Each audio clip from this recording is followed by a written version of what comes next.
we're in a situation where we have people who are outside. Can I reverse back time? I don't have the powers yet. Gavana, mimi namkumbuka vizuri, alikuwa mstari wa mbele kupigania Buxton kwa ukucha na meno.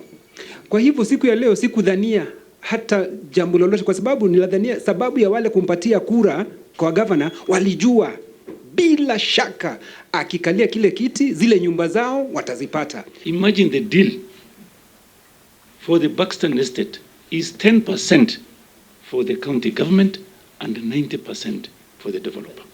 Where on earth will you find, even in Nairobi today, Eastleigh, South Sea, Parklands, it is 30-70. So that is where the deal has gone wrong, number one. So if you have not received the share, you cannot allocate. Exactly. So why have you not received the share from the developer? If you allow me just engage him just a bit. The chair, the nature of the way the contract was done was that the county government was meant to collect its units upon completion of phase 2. Phase 2, as we are speaking right now, is actually what is ongoing. Buxton estate plot is 12 acres. If you sell to an open market today, it's 3.6 billion shillings. That is the money that is supposed to be there for the people of this country. Our prayers were that take the houses that are going to belong to us, give them to the people of Buxton, and if 180 of them, 180 of these, who are our the people prayers, who did not get the houses? No, the people who did not get the houses, They Chair, are actually over 4. are more than that. They Yes. are 522. Exactly. And our prayers, and it is even in writing, that if at all any developer... I want us to go step by step. I don't want us to make this, because I want the senators to have a clarity of thought when Yes. they're asking the question. You are saying the people who did not get the houses in phase 1 of Buxton were over 500. Are we up to there? Are we together up to there? 522 to be exact, actually, the tenants. 522. Yes. And you are saying... Am I right? There were 522, isn't it? Yes, there were 522. And you are saying, in your conversation with the ministry, you sought the ministry to help 180 units Yes. be given to among these 522. Yes. So, up to now, the ministry hasn't responded. Yes. Now, the second question is, this 180 units, which is where Senator Chute was coming from, is these 180 units, were they going to come from Buxton phase 2, or were they going to come from any other affordable housing that the ministry is doing somewhere else? No. These particular units were to come from Buxton phase 2. Okay. The conversation that we even had with the ministry is that all the others that we intend to do, we currently have Likoni, which I know is going to be... Is that in the agreement? Just wait. Okay. Just wait. I'm coming to that because I want to give you clarity. I'm going to press on this. Just prosecute your thought. You know, Chair, maybe what we could do is this. Maybe, and I think that will be better for myself as well. I want the senator, because as Miraj has rightfully put it, she has a lot of sentimental values for that particular areas. But maybe, and I've said this before, we're in a situation where we have people who are outside. Can I reverse back time? I don't have the powers yet. So that's what I'm telling you. Just go with the thought process that I've guided you to, because I'm a solution finder. The 180 units, Chair, were to come from Buxton 2. Yes. And they were supposed to be facilitated by affordable housing. Yes. Which was my request is. Yes. To the Ministry Department. And it still stands. And you are saying that up to now you don't have an agreement with them written down. Yes. That's what I'm getting. Yes, Chair. So my question to you is, to start with this 180, when are you getting this agreement down to guarantee this 180 to first of all get their units in this place? Chair, I'll request the help of this committee, because the affordable housing belongs to Kenyans.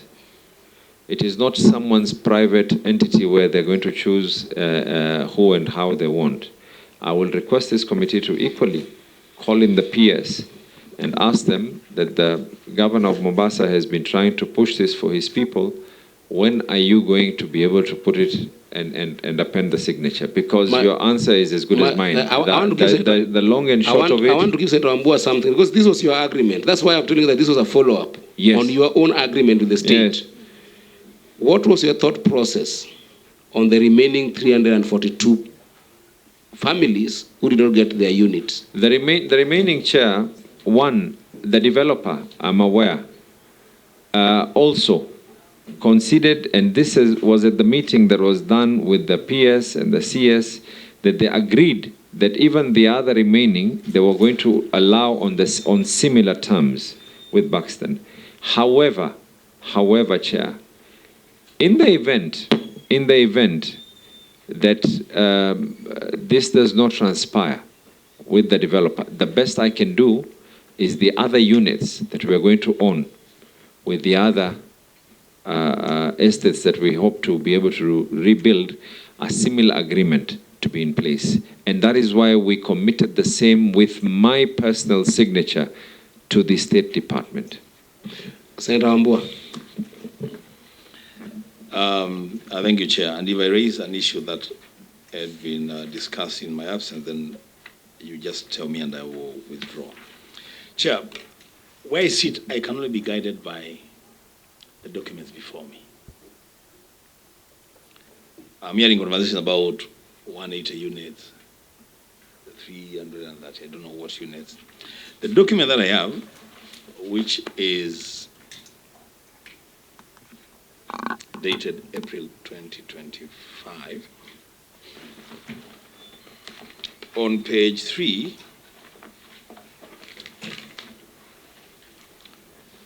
paragraph 6, tells me in plain English that the county government of Mombasa should allocate its share of 184 units to the former tenants or petitioners. Arising from there, my question to the governor would be simple. Have you received this share from the developer? No, Chair. So if you have not received the share, you cannot allocate. Exactly. So why have you not received the share from the developer? If you allow me, just engage him just a bit.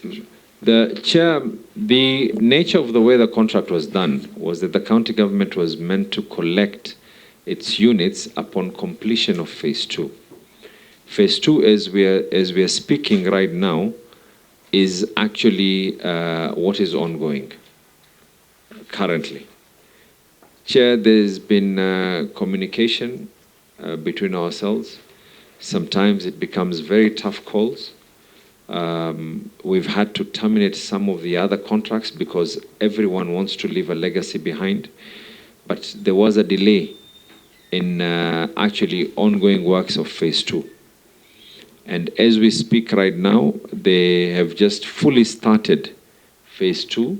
As we are speaking right now, that is the one that is ongoing. So to answer whether we have received these units, we have not received these units. So, Chair, here is because these are follow-up meetings. We are not canvassing anything.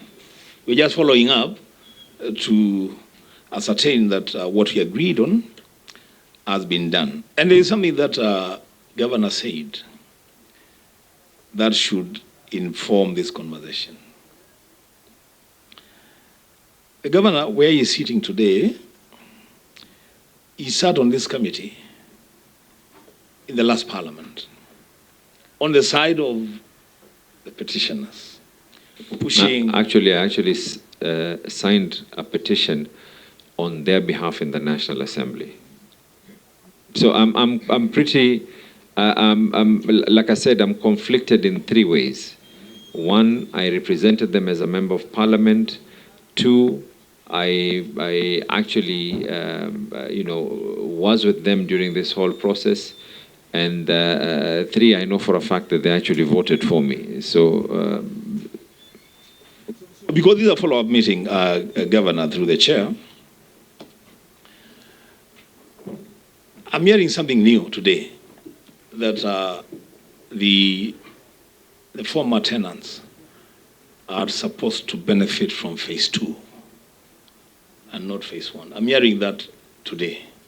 I've been in this committee in the last parliament and now. And this matter has been confessed before me many, many times. And my understanding was that on completion of the first units, then the tenants were supposed, because the suffering of your people, Governor, is current. It is not futuristic. The suffering is current. And that is why we are here. We are just here to ascertain if those housing units, 184, have not been released to the county government. Why have they not been released? And yet, there are units that are complete, and people are already purchasing those units. Why, as in the county government, why would, even if the units were not supposed to be given to the tenants, why would the county government benefit from this project in the future and not now? Let me add, Chair. I don't want to. I'm going to come. Just be patient. We have time. Governor, a point of information before the governor goes in, please, Chair. Just let the thought please, of Chair. The Senator. Let's just prosecute this the way I'm guiding you. Because we want to get to a solution. You're going to come to that. Governor, may you respond to what Senator Wambua has asked? Why? I want to add something on what Senator Wambua has just said. It's very important.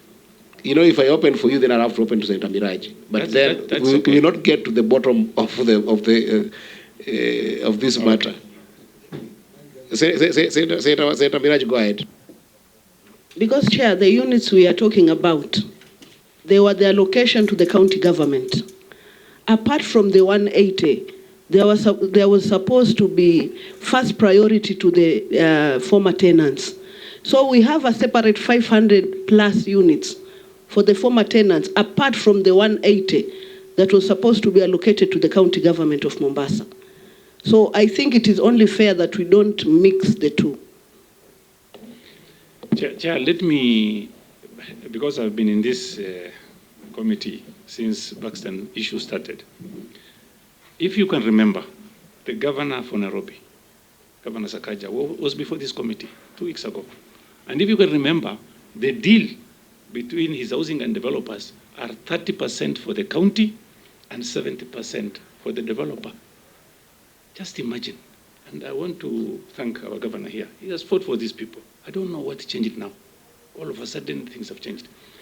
Imagine the deal for the Buxton estate is 10% for the county government and 90% for the developer. Where on earth will you find, even in Nairobi today, Eastleigh, South Sea, Parklands, it is 30-70. So that is where the deal has gone wrong, number one. Number two, that Buxton estate plot is 12 acres. If you sell to an open market today, it's 3.6 billion shillings. That is the money that is supposed to be for the people of this country. And it has gone to only one person. That's number two. Number three, if he really wanted, today, affordable housing is going for 50,000 shillings per square meter. If the Buxton estate tenants today are told, we are giving you 184, and go and get funds from Department of Housing, they're going to get at 50 shillings per square meter. That's fine. But the 84 units, the developer is supposed, first of all, if you want to develop today, any place, you pay for the land first. So why is the developer taking the property, which is valued at 3.6 billion, and he has not even given 184 units to developers? This is theft. It's conmanship. So please, Governor, just tell us. I know you are. Please help these people. Today, the people who are in those houses are Airbnb. Wale watu wanakaa Europe, they come and stay there, and these people are languishing out there. Is this really fair? It's not. Governor, help these people. I think it's only fair for me to be able to respond to this. Governor, go ahead. Chair, Senator Wambua asked me, why are we getting the houses in phase 2? I want to just add it as well. Senator Tute then asked a question. He actually made a statement that I'm a good person. Thank you for that. It's a good parenting that has made me who I am. But over and above that, he made a statement of what changed. I wish that was the answer, because then I'll be able to answer you as to what changed. I never signed an addendum to this contract.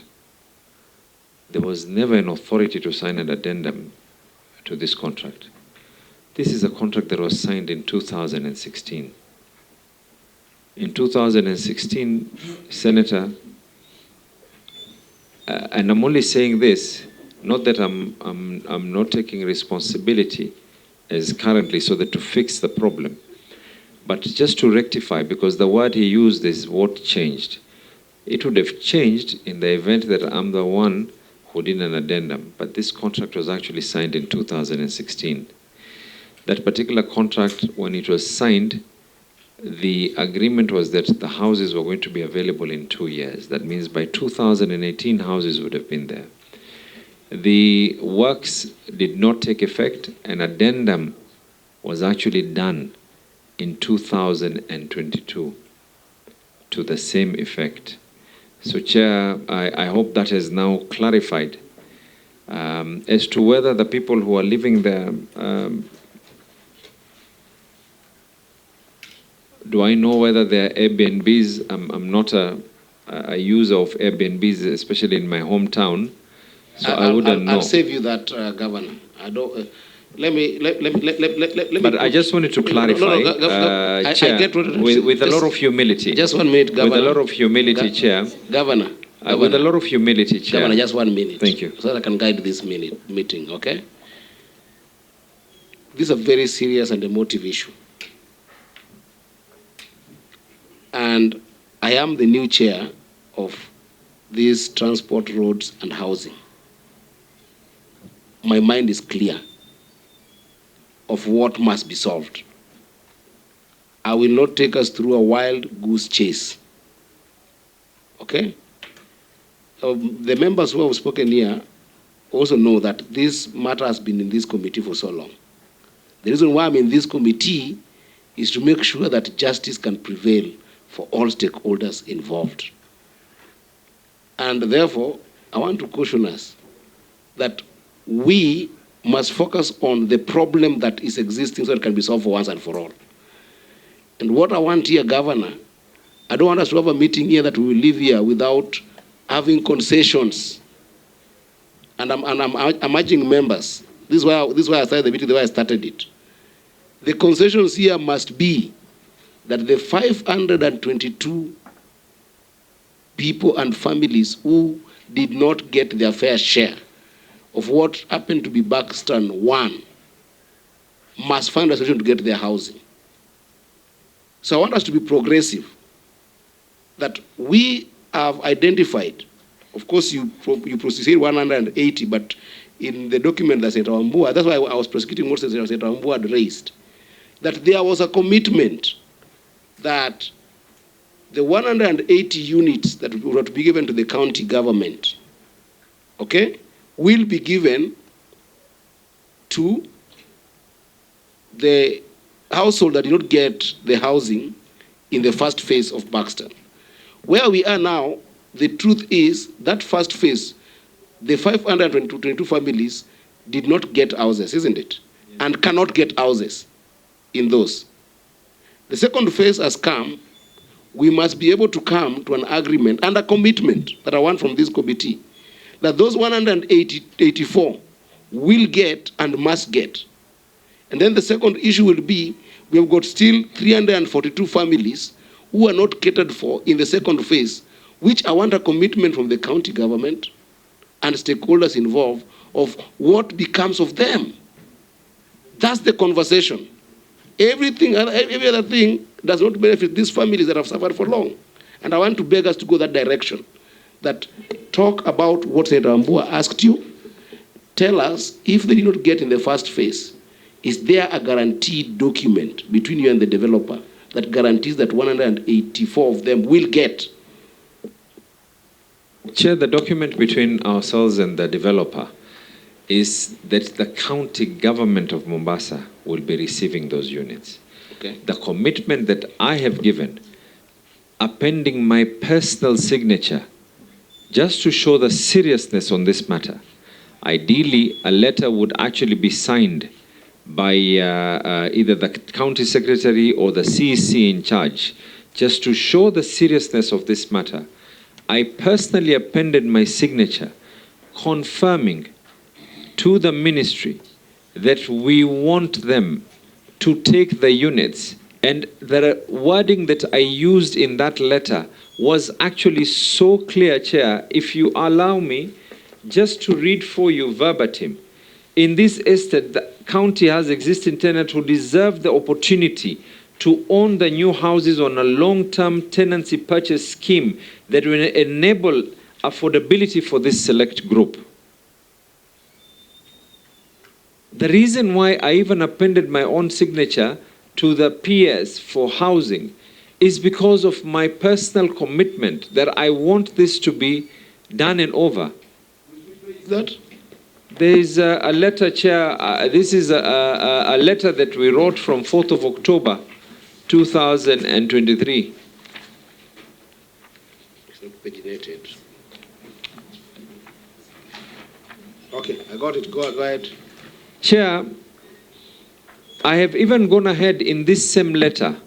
In the interest of time, maybe I will not read word by word, but in this same letter, I've indicated that even all the other units that we will be doing and we are going to be able to finalize on, we are telling you that more than willing, we want that tenants, whether they are going to be from Buxton or anywhere else, those who are there before, to be. The question you need to ask yourself, and I would like, because you see, maybe not to throw a spanner in the works, but out of those 180, you have 522. I will only own 180, which I've already given a written commitment, a written confirmation. I hope we will not come back here and the question will be, how did you choose those 180? Because I also want to leave a legacy, like Senator Miraj indicated, that her mother used to work at the municipal council. My dream as well is every single employee of the county government, where possible, during the time that I'm going to be there, to own a house. Because currently the way we are paying their salaries and everything else, we've even had a lot of financing opportunities that have come their way, but there's nothing that I can leave for them than the fact that I leave each and everyone with a house. So I hope I've clarified on this matter. Maybe Senator Wambua. Maybe not, Your Excellency. Maybe, because when I look at that letter, Chair, and I will continue urging us to what we are here to do. This letter, my brother, His Excellency, is an expression of good interest. You know, you intend. It's a well-intentioned letter that has got very little, if anything, to do with Buxton. I mean, you are saying you'll be developing your own housing units, affordable housing units, and all that. But you see, what we are dealing with here is a specific petition, specific people in a specific estate called Buxton. So let's make progress. So you have admitted on record that you have not received the 184 units that you were supposed to receive from the developer as compensation for your contribution to this project. Yeah? So as we speak now, Chair, the county government of Mombasa has given free land to the developer who is selling units and making money out of it. The county government of Mombasa, Because the deal is between the county government of Mombasa and the developer, not the petitioners, not the residents. So the county government of Mombasa will begin to accrue benefits futuristically, later in phase 2, whenever that will happen. Now, the follow-up question on that, Chair, will be, there is an expectation on the part of this committee that 60 days after April 2025, a deal needed to have been struck between the county government of Mombasa and the Department of Housing to ensure that the remaining tenants acquire units in Buxton through the tenant purchase scheme. Okay, you can interrupt. What do you want? What I wanted to say, Senator Wambua, is that the committee had gone through a number of these conversations. I don't want us to have the same conversation that you had previously.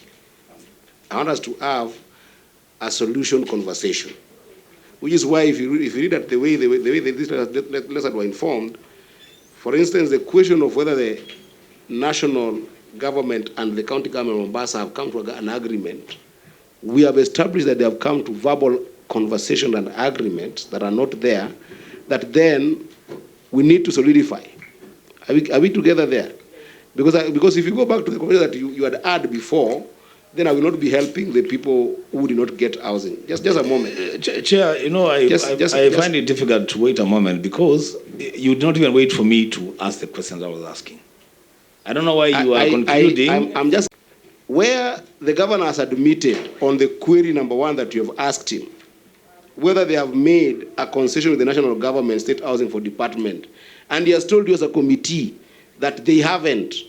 They have had conversations that hasn't been solidified into a document. How do you move the committee forward?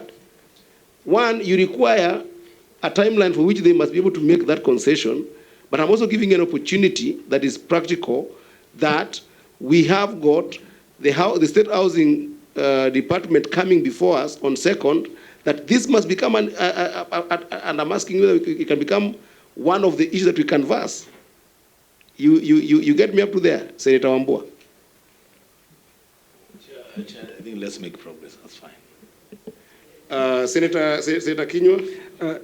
Chairman, mimi sikudhania tungekuwa tukiongea haya maneno hapa kwa sababu nimemsikiza vile Chute alivyosema na akimuuliza governor mambo yalibalikia wapi.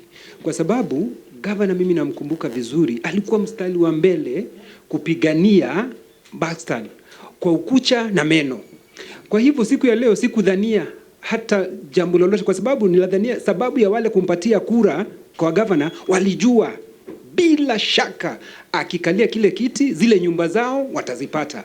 Wewe nakusikia mwenyekiti ukisema ya kwamba sasa kwa sababu amesema hayo tayari amekubali itawezekana. Ndiposa unasikia hama senta wanakuuliza sisi kuketi hapa kukubali tu, tunataka basi barua ya kuonyesha anania, ni barua ya kuhakikisha ya kwamba hayo maneno atayafuata. Lakini unajua governor, mimi nakupenda sana na kuwa na kuenzi, lakini nilidhania kwa sababu wakati mwingine mimi nilikuwa kamati hii na nilijua vile ambavyo ulikuwa ukiongea ukiwatetea, naona povu ikikutoka kwa mdomo. Nilidhania basi hii maneno ukikalia kiti utamaliza. Sasa mimi naona tayari maneno ni kama yamarika kidogo. I think ningeomba, sababu kuna maswali yameulizwa Kiswahili na maswali mengine yameulizwa kwa Kiingereza. Kwa kupitia kwa mwenyekiti ningeomba lile swali ameliuliza Kiswahili nitoke povu kulijibu Kiswahili, kisha lile swali limeulizwa Kiingereza pia nitoke povu kwa kulijibu Kiingereza. Mwenyekiti, ili swali liliulizwa na Senator Chute ya kwa lipi lilibadilika. Lau ningelikuwa niko na hizi nyumba niko nazo tayari, ni hadhi yako kama senator na ni hadhi ya hawa waungwana walioko hapa nyuma kuuliza. Pili, Lao ningelikuwa hii mkataba, serikali ambao kwamba iko chini yangu sasa hivi ilisema ya kwa kuanzia mwaka ile nilikuwa nimeapishwa, kuna nyingine tulikuwa tupate lakini tukaamua kuzipeleka nyuma, hapo nitakuwa nimewadhulumu. Tatu, nataka tuelewe kitu kimoja. Hapa leo tunaiangalia hii barua, na lao kungelikuwa hakuna barua, lao kungelikuwa hakuna hii barua kuonesha ya kwa tumekuwa na madhumuni na nia ya kuweza kutatua hili tatizo, pia ingeambiwa ya kwa hamna lolote ambalo kwamba mmeandika. Lakini nataka nieleze kitu kingine hapa. Sio kwa ni barua peke yake, hata sauti ya PS, sauti ya waziri, sauti ya rais alipofika hapa Buxton aliinuka na kutoa kauli ya kwa tumekubaliana na gavana wenu ya kwa hawa waungwana hapa wataweza kupata hizi nyumba. Sasa mkiniuliza lipi limebadilika, lilobadilika ni kwa wakati ule nilikuwa sina njia ya kuhakikisha ya kwa rais amezungumza maneno yale, lakini nikafanya bidii nikahakikisha. Lao ningelikuwa nina nyumba nimezipokea mkononi, nina nyumba ambazo lao kungelikuwa kuna njia ya kuangalia hii katiba hii mkataba ulioweza kuwekwa mwaka 2016. Mwaka 2016 mimi niko katika bunge napigana mapovu na kuhusiana na mambo ya bandari, hata siyajui ya mambo ya Buxton. Hii iliwekwa mwaka 2016. Ikiwa ni kitu kimebadilishwa, nimebadilisha, ni sawa kuuliza ya kuwa nimebadilisha lipi. Lakini nadhani hususan hata sio kwa sababu ya makamera, hususan kuzungumza na kuuliza lugha hii mbele hao waungwana walioko hapa. Hawa hawakunipigia kura kwa sababu ya Buxton peke yake, walinipigia kura kwa sababu nilikuwa na wao kwa muda wa miaka 10.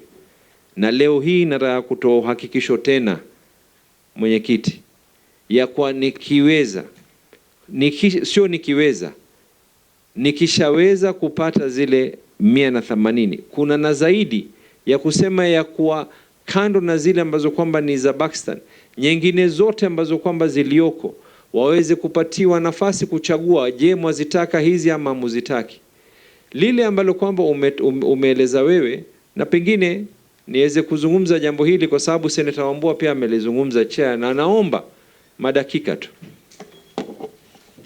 Nyote munaenda sio katika mazungumzo yalozungumzwa kukumbushana, lakini nyote munaenda kwa hii ripoti ambayo kwamba ilowekwa katika hili jumba, mukaipigia kura hii ripoti. Kupitia hii ripoti ya kwanza ambayo kwamba ni shurti la serikali ya county ni kwa zote 180 niweze kuzipeana. Kabla hata kuandika hii ripoti niliyazungumza pale, na ndio ikawekwa katika hii ripoti ya kwa zote 180 nitazipeana.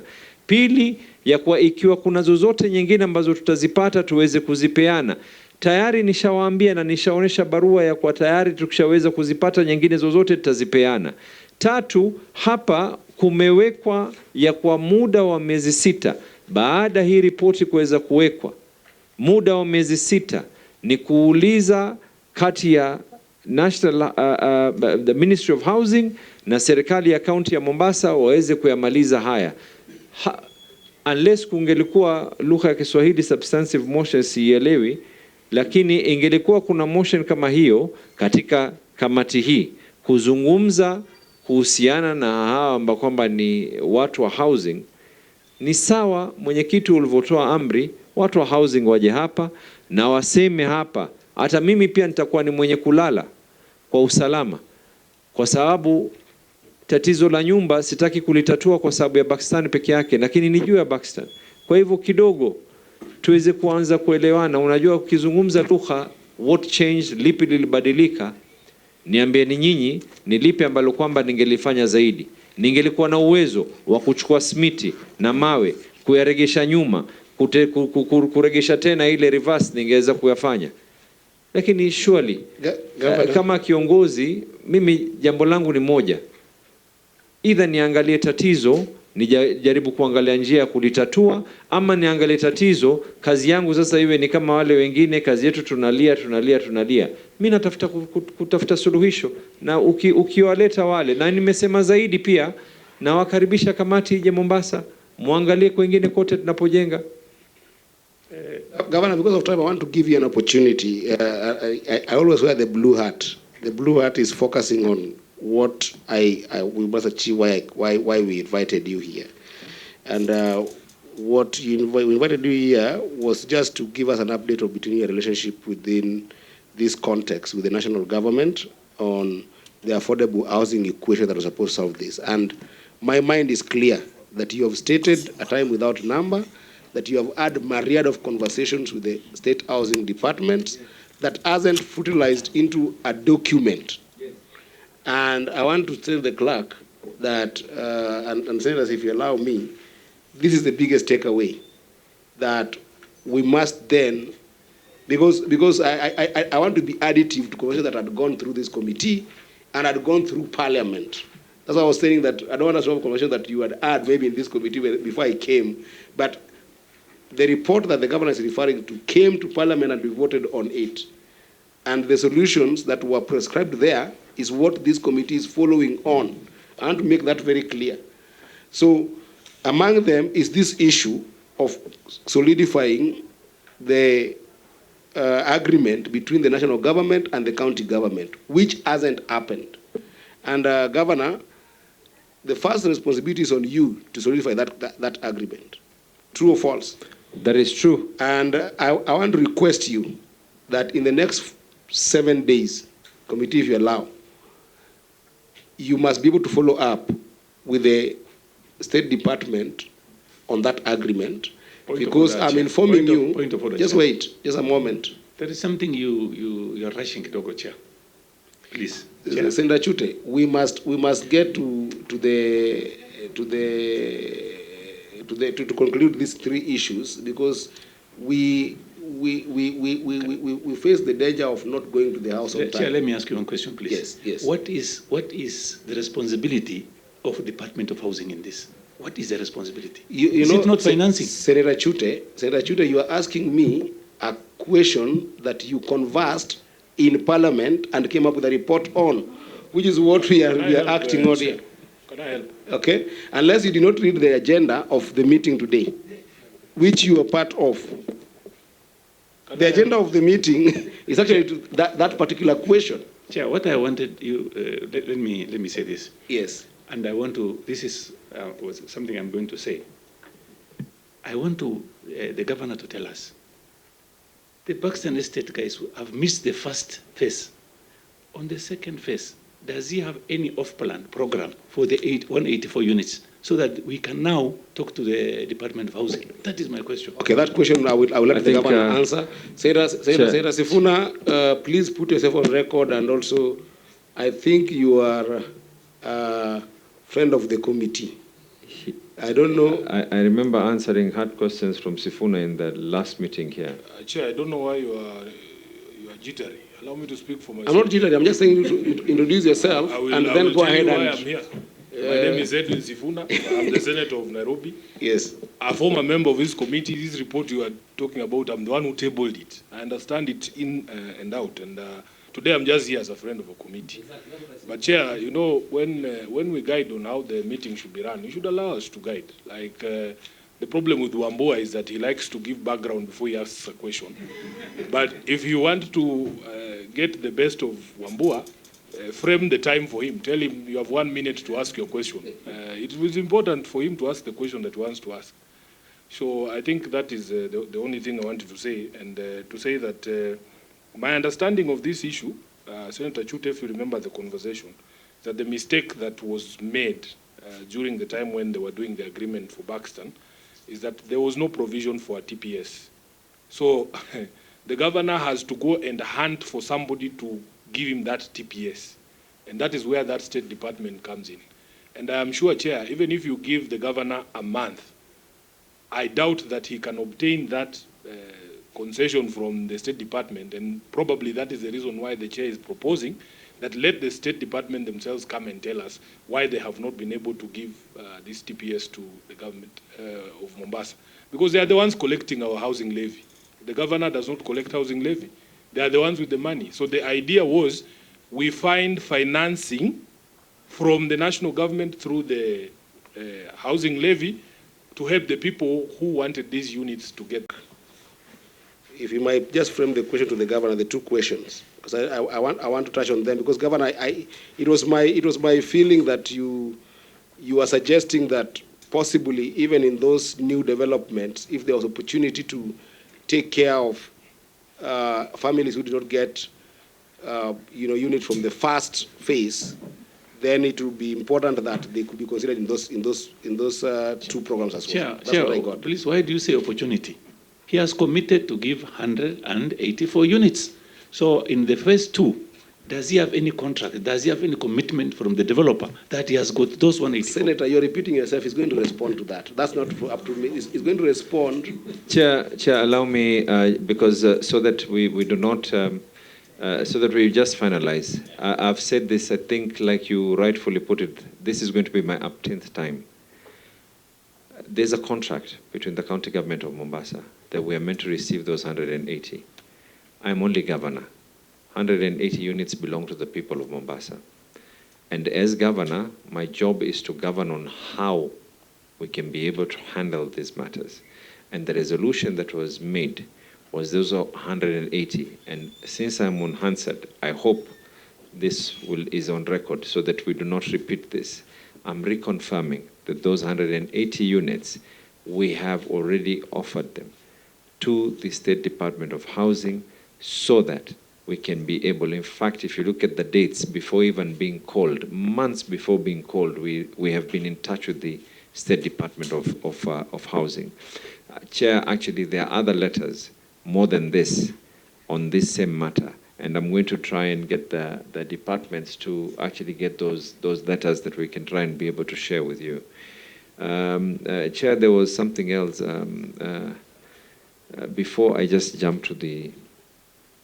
me and Senator Wambua, during our free time, we play word games. But there's a word he used, and this is a house of record. The word that he used is admitted. When you use the word admitted, in the English description is confessed to be true. And that means is as if I was hiding. What he should have said is I'm confirming.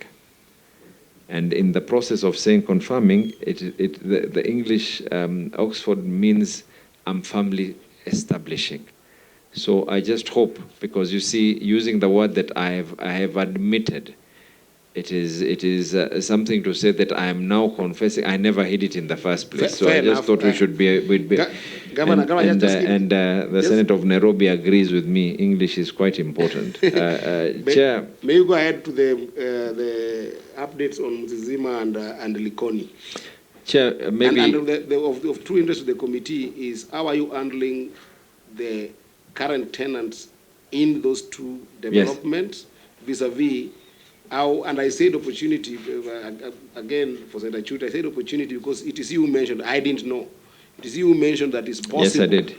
That you could actually engage people who are in Buxton in these other projects. I just want that clarity for the purpose of committee's understanding. Chair, just information. No, Senator you said Chute, something. Senator Chute, let the governor respond. Chair, the ones that we were able to, actually, when we got into office, the ones that contracts had already been signed was Likoni, we had Buxton, and we had Mzizima. When we got into office, when I saw the opportunity that these contractors were not on site, I did the due diligence to actually terminate. And the one that legally posed us quite a number of problems was the one in Likoni. The one in Mzizima, as it stands, is terminated. so that I don't come back here and Senator Chute asks me why this percentage and why that percentage. But even as it stands terminated, we cannot have barren pieces of land. I sat down with the National Land Commission. Land can be used for more than just housing. Our belief is that land can be used for more than just housing. Especially if you look at an area like Mzizima. Mzizima is right opposite Buxton. Now on this side, you've got 1,800 units. Buxton is very near Chuda, which has quite a number of high rises, and that whole area. So we asked ourselves, are we going to start diminishing markets because the demand is going to be very, very little when the supply is over in that area, and you're going to have. So we did an advert, and we actually sought guidance from the National Land Commission, and we did an advert on best use for that particular property, whether someone might come and give us a better idea and say that, you know what, these people will need ancillary services. They will need either schools, they will need malls, they will need this. These people need to have a place. So that tender was out. It was in public domain. It was in the newspaper. When was it? 28th of March is when we advertised it. When is it closing? By May. 8th of May is when the tender for that one is closing. The one for Likoni, there's several letters where we actually said, we wanted to terminate. Let me just say, they also have quite a shrewd legal team, and they used one or two issues to basically say that, no, you cannot, you have not done this, you have not done this, you have not removed this. Eventually, as we're speaking right now, as we're speaking, they're already at site. Likoni, the contractor, is already at site. I have refused to go and even visit that site until I see how far they have reached. I will not go and ground break, and then after, like what happened in Mzizima, we did the ground breaking, and then that contractor just let us down and he just left. So for this one, I've said I'm only going to visit the place after I have seen that there's going to be movement. If the Mzizima comes with a developer for housing, the same way we have advertised for Changamwe and the others, will we be talking about having houses in first phase? Yes, we will. So I just thought I'd clear the air. That is the position on those two particular properties, Chair. Thank you. Because of pressure of time, I wanted to guide that. First of all, your relationship with the national government governor is extremely important for us to be able to make sure that this moves a needle.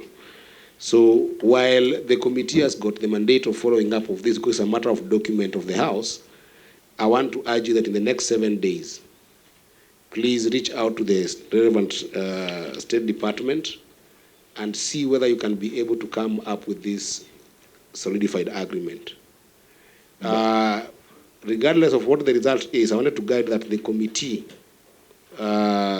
also put this as an agenda in our meeting with the State Department for Housing on 2nd. It's a retreat, therefore we can be able to canvass this. And there's a possibility that we might invite the governor. We will canvass over that in the next 1 week with the committee for that particular session alone. Thank you, Chair. The second thing I wanted to guide on is that the committee, after meeting with the State Department, visits Mombasa over the issue of Buxton in the context of what we shall have discussed with the State Department, as well as visit Likoni, because it's an ongoing development. And it will be of interest to the committee that we also engage you in during that visit on evaluating, some of the selection of some of the other projects that we talked about. I've heard you talk about a number of other potential redevelopment, that you must have.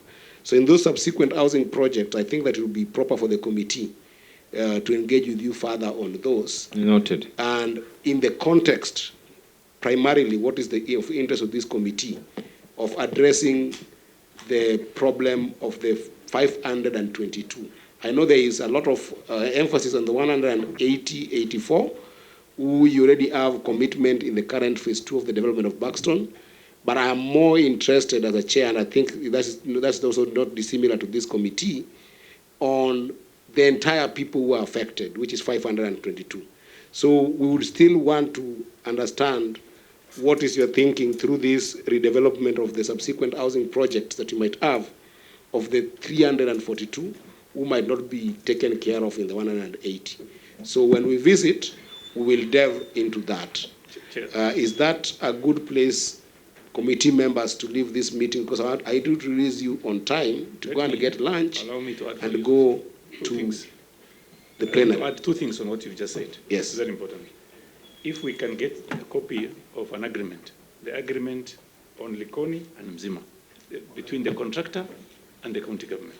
Okay. Yes. Pardon?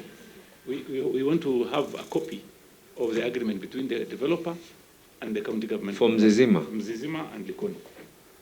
But Chair just said, the one for Likoni is here, and Yes. I'm going to present it. Yes. The one from Zizima is now a null and void document because we don't have a developer. I just said that we terminated him. Yes. Why, the reason why I'm asking is how was it terminated and why not Likoni? If we look at Zizima, then we'll know how is Likoni still existing after all those years. I think fair enough. Maybe Chair, I think, Chair, I think it is important. Governor, Sometimes, Chair, I don't mean to wear the chair's hat, but I think the right way is just to ask me, why don't you give us a write-up and tell us how did you end up being able to terminate Likoni, Mzizima,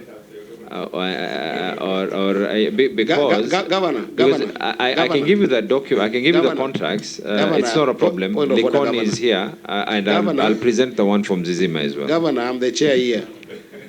Governor, please share with this committee The two contracts, the two contracts by all means, Chair. and the termination documentation. On They're the same- all here. That's all. They're all here. Yeah, just table them with the clerk, and then we leave it at that. They're all here. Yeah, I don't want another write-up.